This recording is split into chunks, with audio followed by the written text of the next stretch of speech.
What's up, YouTube? It's Vince LaRosa here today. I got a not really a new segment, but this is a rather new video, seeing that we've been lacking content lately and trying to appeal to all the audiences. Today I'm gonna call this little tidbit of a video "How to Go Pro." Now, if you're watching this and you already know a lot about the game, you know the meta and stuff, and you don't really need to watch this, honestly.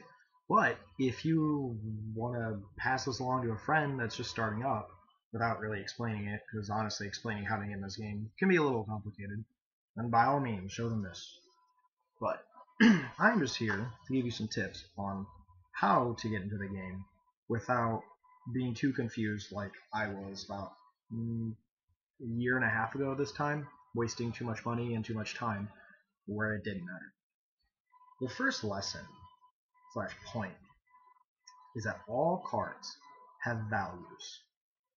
Every little piece of cardboard that you own that is a Yu-Gi-Oh card has a different price on it depending on how good it is and how rare it is.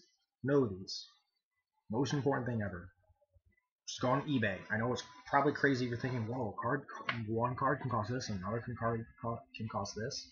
Yes, entirely possible. There are cards that cost well over $100, some that cost 50, some that cost quarters, some that cost pennies. But it matters. Know what you have. Which leads into the second point of don't buy packs, but do sometimes. Only by the sometimes I mean if you're bored every now and then. Make it a rare occasion or you're just like, let's see what I get. But don't do it to get cards. If you're going to do it, if you're gonna buy packs, it's like, oh man, I want these good pulls. Just buy what you want to pull.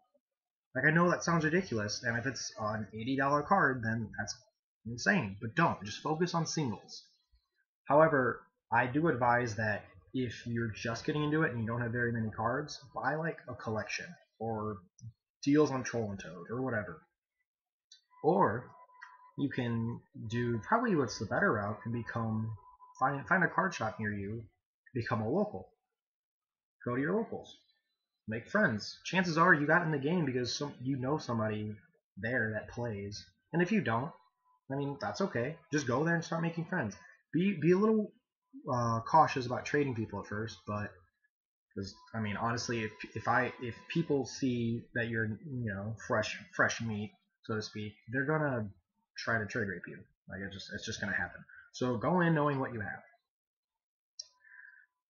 Now when you trade, don't be a douche. It's a very bad thing.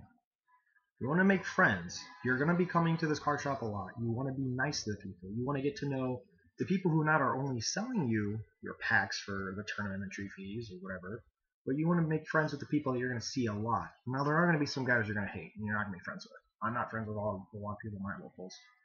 I mean, not everybody, but most of the people I can talk to and people recognize me. It's like, oh man, you're a nice guy.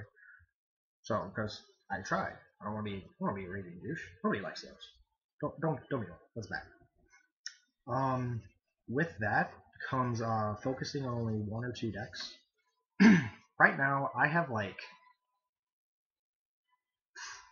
I I don't know, like maybe 10 decks, maybe I don't know, at least five. I don't really want to recite them because there's no point to that.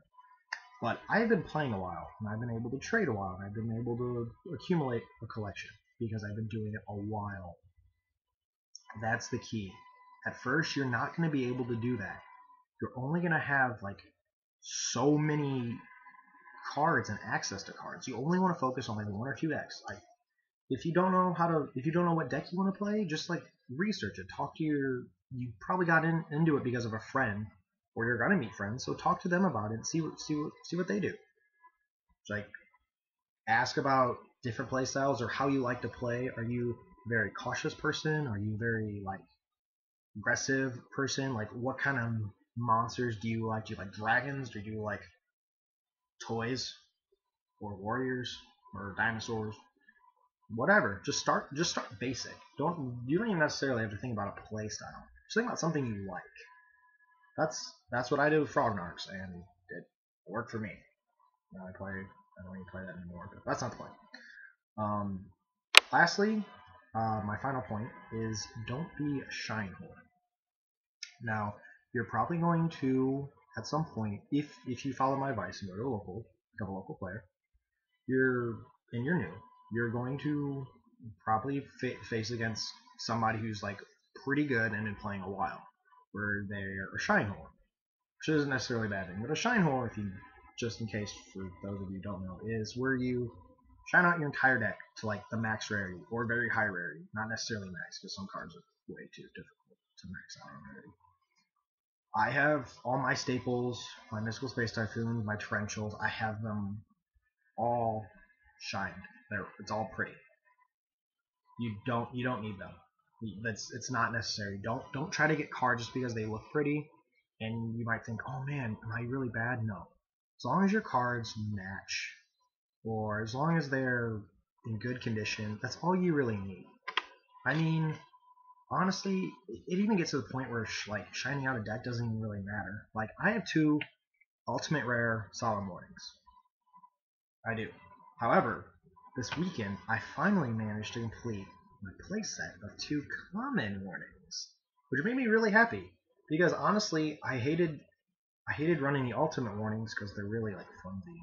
It's very uncomfortable, and I don't like the looks of the super. So I was like, hell yeah, common. Plus, it's funny as shit. It's common warning. The card used to cost like $80.